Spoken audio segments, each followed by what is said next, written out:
അനുഷ്ഠിക്കണം. ഇനി വേറൊരു ഗുരുതരമായ ആരോപണമുണ്ട് കൂട്ടത്തിൽ. അതെന്താണെന്നറിയോ? അത് രാഷ്ട്രീയമാണ്.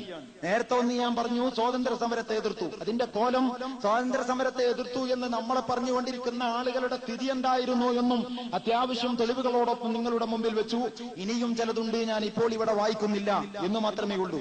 ഇനി അവസാനം വേറൊന്നുള്ളത്, ജമാഅത്തെ ഇസ്ലാമി എന്ന പ്രസ്ഥാനം വേറൊരു അപകടം കൂടി ചെയ്തിട്ടുണ്ടത്രേ. എന്ത്? ആദ്യം ഇന്ത്യയുടെ സ്വാതന്ത്ര്യ സമരത്തെ എതിർത്തു.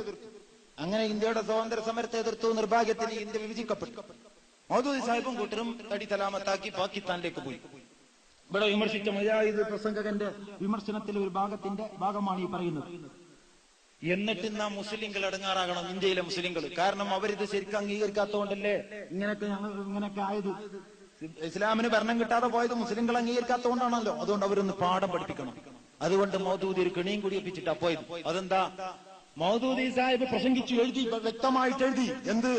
ഇന്ത്യയിൽ ഞങ്ങൾ പാകിസ്ഥാനിലേക്ക് ഞങ്ങൾ പോകാൻ, അവിടെ ഞങ്ങൾ ഇസ്ലാമിക ഭരണം ഉണ്ടാക്കും.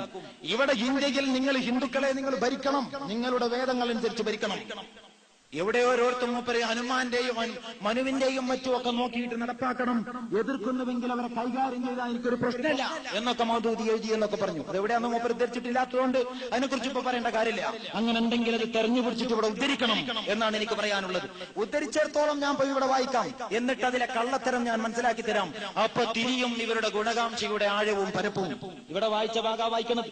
ഇപ്പൊ ഞാൻ ഈ പറഞ്ഞ രീതിയിൽ മൗദൂദി സാഹിബ് ചെയ്തു എന്ന് സ്ഥാപിക്കാൻ വേണ്ടിയിട്ട് മതേതരത്വം, ദേശീയത്വം, ജനാധിപത്യം ഒരു താത്വിക വിശകലനം. ഞാൻ പറഞ്ഞല്ലോ, ഇത് സ്വാതന്ത്ര്യ സമരം, ഇന്ത്യ വിഭജനം നടക്കാനായ സമയത്ത്, ഇന്ത്യക്ക് സ്വാതന്ത്ര്യം കിട്ടാൻ അടുത്ത സമയത്ത് നടത്തിയ പ്രസംഗം. ആ പ്രസംഗത്തിൽ സയ്യിദ് മൗദൂദി സാഹിബ് 1960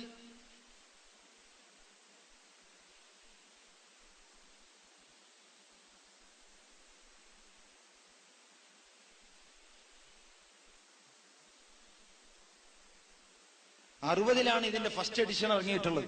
ഇന്ത്യയുടെ സ്വാതന്ത്ര്യ സമരത്തിന്റെ ആ നിർണായക ഘട്ടത്തിൽ, വിഭജനത്തിന്റെയും ഇന്ത്യ സ്വാതന്ത്ര്യമാകുന്നതിന്റെയും നിർണായക ഘട്ടത്തിലെ അന്തിമമായ ഒരു നിലപാട് പ്രഖ്യാപിക്കുകയാണ് ഇതിന്റെ അവസാന ഭാഗത്ത് മൗദൂദി സാഹിബ്. അതിൽ പറയുന്ന ഈ ഭാഗം ഇവിടെ വായിച്ചു. കുറച്ച് ഭാഗം വായിക്കാതെ വിട്ടു. ആ വിട്ടത് കൂടി വായിച്ചിരുന്നെങ്കിൽ ഈ പറഞ്ഞ ആരോപണം നിലനിൽക്കില്ല. അതുകൊണ്ട് മനഃപൂർവ്വം അത് വായിക്കാതിരുന്നു. ഇതാണ് ഗുണകാംക്ഷ. ഞാൻ വായിച്ചു കേൾപ്പിക്കാം. നിങ്ങൾ ശ്രദ്ധിച്ചാൽ നിങ്ങൾക്ക് ഒരുപാട് കാര്യങ്ങൾ മനസ്സിലാക്കാൻ പറ്റുന്ന ഒരു പുസ്തകമാണ്. ഇപ്പൊ വായന കുറവാണല്ലോ, ടി വി ആണല്ലേ പണി. അതുകൊണ്ട് ഇവര് നമ്മളുടെ ബുക്ക് കുറെ നമ്മളെ കൊണ്ട് വായിപ്പിക്കുകയാണ്. നല്ലൊരു സേവനമാണ് ചെയ്തത്. അവരുടെ കുറെ പുറത്തു പറയാൻ സാധാരണഗതിയിൽ പറ്റാത്ത പലതും പറയിപ്പിക്കാൻ ഒരു അവസരം കൂടി ഉണ്ടാക്കിയതിന് ഞങ്ങൾക്ക് നന്ദിയുമുണ്ട്. അത് രണ്ടും രേഖപ്പെടുത്തിക്കൊണ്ട് ഈ ഭാഗം കൂടി ഞാൻ നിങ്ങളെ വായിപ്പിക്കുകയാണ്. അധികം വായിച്ചു കേൾപ്പിക്കാൻ, അധികം നീട്ടാതെ ഈ സംസാരം അവസാനിപ്പിക്കുന്നതുമാണ്. മൗദൂദി സാഹിബ് ഈ പുസ്തകത്തിന്റെ ജമാഅത്തെ ഇസ്ലാമിയുടെ സന്ദേശം എന്ന പേരിൽ മുമ്പും ജനാധിപത്യം, മതേതരത്വം, ദേശീയത്വം, ജനാധിപത്യം ഒരു താത്വിക വിശകലനം എന്ന പേരിൽ പിന്നീട് പ്രസിദ്ധീകരിച്ച ഈ പുസ്തകത്തിന്റെ ഏതാണ്ട് അവസാന ഭാഗത്ത് നിന്ന് മുജാഹിദ് പ്രസംഗകൻ ഇവിടെ ഉദ്ധരിച്ചു.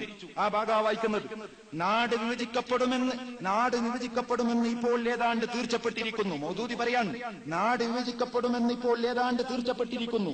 വിഭജനത്തോടെ നാട്ടിന്റെ ഒരു ഭാഗം മുസ്ലിം ഭൂരിപക്ഷത്തിന്റെ അധീനത്തിലും മറ്റേ ഭാഗം അമുസ്ലിം ഭൂരിപക്ഷത്തിന്റെ അധീനത്തിലും വരുന്നതായിരിക്കും. മുസ്ലിം ഭൂരിപക്ഷത്തിന്റെ അധീനത്തിലുള്ള പ്രദേശത്ത് മുസൽമാന്മാർ ദൈവത്തിന്റെ ഭരണഘടനയെന്നും നിയമമെന്നും വിശ്വസിക്കുന്ന ഭരണഘടനാ നിയമങ്ങൾ നടപ്പിൽ വരുത്തുന്നതിന് അനുകൂലമായ പൊതുജനാഭിപ്രായം സംഘടിപ്പിക്കാൻ ഞങ്ങൾ ശ്രമിക്കുന്നതായിരിക്കും. അവിടത്തെ അമുസ്ലിങ്ങൾ ഞങ്ങളെ എതിർക്കുന്നതിന് പകരം ഞങ്ങൾക്ക് പ്രവർത്തിക്കുവാനുള്ള അവസരം നൽകേണ്ടതാണ്. എന്നിട്ട് അവർ നോക്കട്ടെ, നിർമ്മതാത്മകമായ ദേശീയ ജനാധിപത്യത്തെ അപേക്ഷിച്ച് മുഹമ്മദ് നബി സല്ലല്ലാഹു അലൈഹി വസല്ലം പ്രബോധിച്ച ഈ ദൈവവിശ്വാസാത്മകമായ മനുഷ്യ പ്രാതിനിധ്യം പാകിസ്ഥാൻ നിവാസികൾക്കും ലോകത്തിനും എത്രത്തോളം അനുഗ്രഹീതമായി പുലരുന്നുണ്ട് എന്ന്. നാട്ടിന്റെ മറ്റേ ഭാഗത്ത് നിങ്ങൾ ഭൂരിപക്ഷം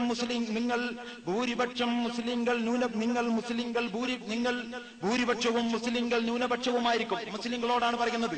നിങ്ങൾ ഭൂരിപക്ഷവും മുസ്ലിങ്ങൾ ന്യൂനപക്ഷവുമായിരിക്കും. അവിടെയും നിങ്ങളോട് ഞങ്ങൾക്ക് അഭ്യർത്ഥനയുണ്ട്. ഏതൊരു തത്വങ്ങൾ സ്വീകരിക്കുക വഴി പാശ്ചാത്യൻ ജനതകൾ സ്വയം ദുഷിക്കുകയും ലോകത്തെ ദുഷിപ്പിക്കുകയും ചെയ്തിട്ടുണ്ടോ, ആ തത്വങ്ങളിൽ അവരെ നിങ്ങൾ അനുകരിക്കാതിരിക്കുക. പകരം ഓരോ ചരിത്രഘട്ടത്തിലും മാനവ സമുദായത്തിന്റെ മാർഗനിർദ്ദേശനത്തിനു വേണ്ടി ദൈവത്താൽ നിയുക്തരായ ഉത്തമ ദൈവദാസന്മാർ ഈ കൂട്ടത്തിൽ ഞങ്ങളുടെയും നിങ്ങളുടെയും മതാചാര്യന്മാരുണ്ടെന്നത് സ്പഷ്ടമാണ്. ആവിഷ്കരിച്ചിട്ടുള്ള പ്രസ്തുത തത്വങ്ങൾ ദൈവത്വം, പ്രസ്തുത 3 തത്വങ്ങൾ അഥവാ ദൈവത്വം, മനുഷ്യത്വം, ജനപ്രാതിനിധ്യം അംഗീകരിക്കുകയും ചെയ്യുക. അനന്തരം നിങ്ങളുടെ ആചാര്യന്മാരുടെ ശിക്ഷണങ്ങളിൽ പരിധി നോക്കുക.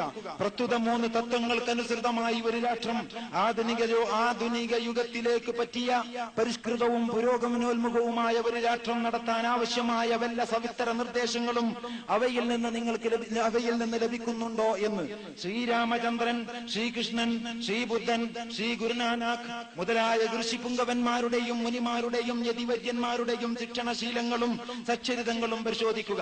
വേദങ്ങളും പുരാണങ്ങളും ശാസ്ത്രങ്ങളും ഉപനിഷത്തുക്കളും മറ്റു പുണ്യഗ്രന്ഥങ്ങളുമെല്ലാം പരതുക. അവയിൽ വല്ല സവിസ്തര നിർദ്ദേശവും നിങ്ങൾക്ക് കിട്ടുന്ന പക്ഷം ഞങ്ങൾ തുറന്ന ഹൃദയത്തോടെ പറയുന്നു, ഭാരതനാട്ടിന്റെ രാഷ്ട്രീയ വ്യവസ്ഥിതി ആ നിർദ്ദേശത്തിന്റെ അടിസ്ഥാനത്തിൽ കെട്ടിപ്പടുക്കുകയും നിങ്ങളുടെ സാക്ഷാൽ മതം നിർദ്ദേശിക്കുന്ന അതേ നയം ഞങ്ങളോട് അനുവർത്തിച്ചുകൊള്ളുകയും ചെയ്യുക എന്ന്. നിങ്ങളുടെ ആ വ്യവസ്ഥയെ ഞങ്ങൾ എതിർക്കുകയില്ല. അതിനെ പ്രയോഗത്തിൽ വരുത്താനുള്ള പൂർണ്ണാവസരം നിങ്ങൾക്ക് ഞങ്ങൾ നൽകിക്കൊള്ളാം. ദൈവത്വം, മനുഷ്യത്വം, ദൈവാധിപത്യത്തിൽ അധിഷ്ഠിതമായ ജനപ്രാതിനിധ്യം എന്നീ പരിശുദ്ധ തത്വങ്ങൾ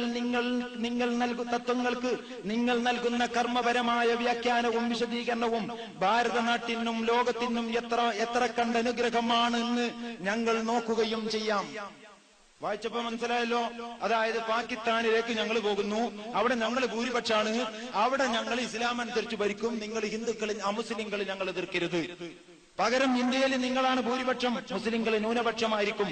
പാശ്ചാത്യന്മാരുടെ മതേതരത്വവും ജനാധിപത്യവും ദേശീയത്വവും മൂന്നതത്വം അത് അംഗീകരിച്ചാൽ സ്വയം ദുഷിക്കുകയും ലോകത്തെ ദുഷിപ്പിക്കുകയും ചെയ്യും. അതുകൊണ്ട് നിങ്ങൾ അത് അംഗീകരിക്കരുത്. പകരം ദൈവാധിപത്യം, മനുഷ്യത്വം, അതുപോലെ ജനപ്രാതിനിധ്യം, ഈ 3 പുതിയ തത്വങ്ങൾ നിങ്ങൾ അംഗീകരിക്കണം. എന്നിട്ട് നിങ്ങളുടെ വേദങ്ങൾ പരിശോധിക്കണം. ശ്രീരാമചന്ദ്രന്റെയും അതുപോലെ കൃഷ്ണന്റെയും അങ്ങനെ പലരുടെയും മഹാന്മാരുടെ വേദങ്ങൾ നോക്കണം. സ്മൃതികളും പുരാണങ്ങളും പരിശോധിക്കണം. അതിൽ വല്ല നിയമവും കാണുന്നുവെങ്കിൽ അതനുസരിച്ച് നിങ്ങൾ രാജ്യം ഭരിക്കണം. എങ്ങനെ ഉണ്ട് അതെന്ന് ഞങ്ങളൊന്ന് നോക്കട്ടെ. ഇത്രയും വായിച്ചു നിർത്തി.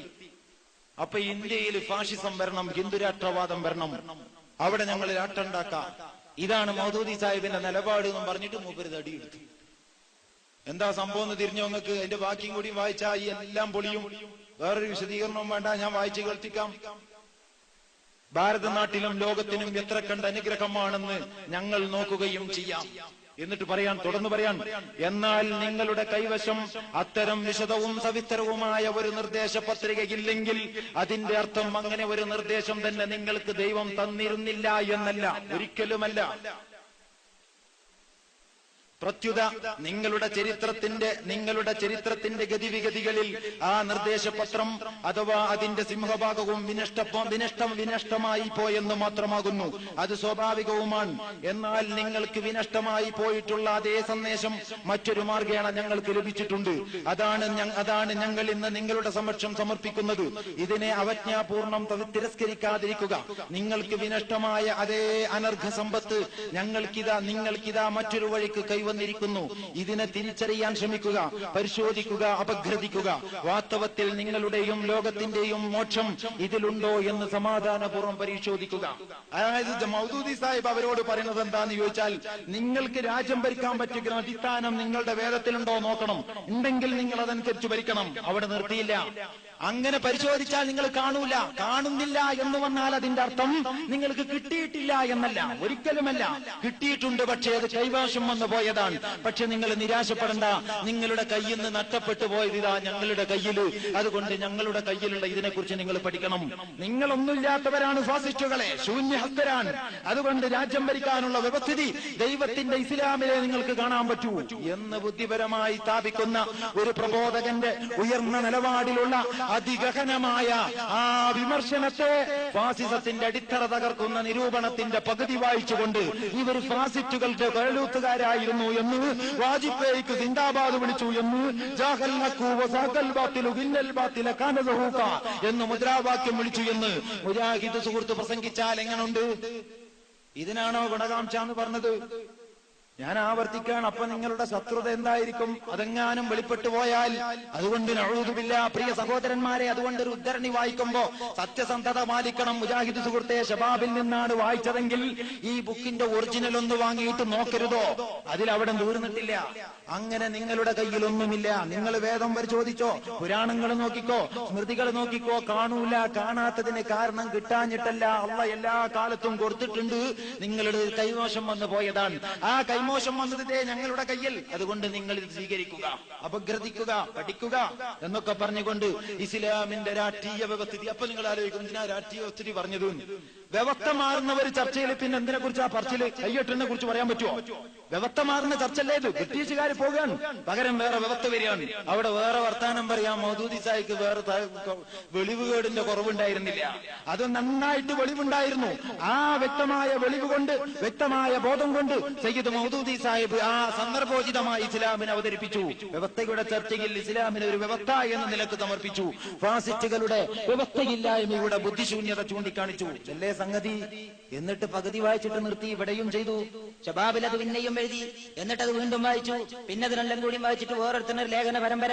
അത് കഴിയുമ്പോഴേക്കും മൂന്നാമത്തോൻ ഒരൊറ്റ ലേഖനം, പിന്നെ ഒരു അടിക്കുറിപ്പ്, പിന്നെ ഒരു ചോദ്യോത്തരത്തിൽ ഒരു ഉദ്ധരിക്കല്, പിന്നെ അതെല്ലാം കൂടി കൂട്ടിയിട്ട് പിന്നെയും ഒരു ലേഖനം. ഈ പരിപാടിയല്ലേ കുറെ കാലമായിട്ട് നടക്കുന്നത്? നിങ്ങൾ ആ ചെറുവണം നിർത്തിയിട്ട് IPH-ന്റെ ഒരു സെറ്റ് ബുക്ക് വാങ്ങണം. എന്നിട്ട് ആദ്യം മുതൽ പരിശോധിക്കണം. പുതിയ പോയിന്റ് കിട്ടും വിമർശിക്കാൻ, വെറുതെ പറയല്ല. എന്നിട്ട് ഇറങ്ങ് മാന്യമായിട്ട്. എന്നാൽ അതിനൊരു അന്തസ്സുണ്ടാകും. ഈ വൃത്തികെട്ട പരിപാടി നിങ്ങൾ നിർത്തണം.